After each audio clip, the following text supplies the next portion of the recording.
Hi everyone! So, magro-room tour muna tayo.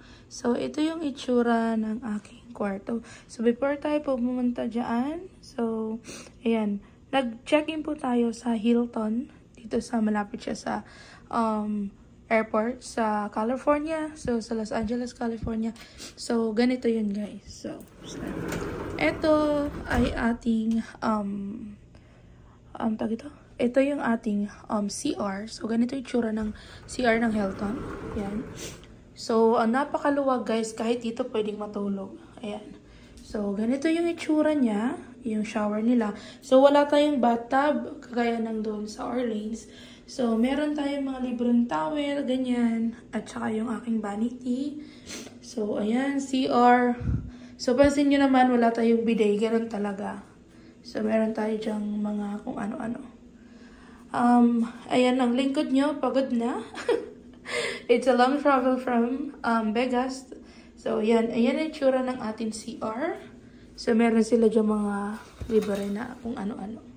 So, dito tayo, yan ang bag ko dyan. Linagay ko muna. And then, ito ang ating full-size mirror. O, diba? So, ayan yung ating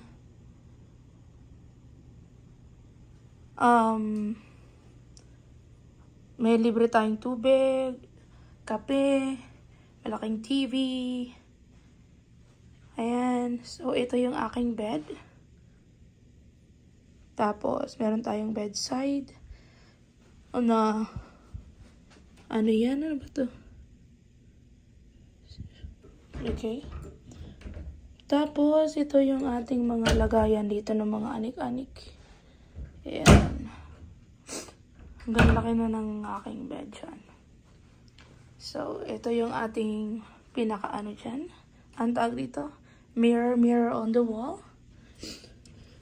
Tapos, ang aking view outside. Ayan. So, hindi ko alam kung ito ay... Ayan ang aking view outside. Airport parking. So, yan guys, kung gusto niyo na, medyo late yung nyo. So, dito din kayo mag-stay. Ayan. Malapit siya sa airport. So, ayan. Ayan lang naman ang aking view. Ang aking kwarto. Ang laki din. Ayan. So, that's all. Ito yung mga complimentary nila guys. Ayan. Tapos, meron silang water. Siyan. So, ayan lang.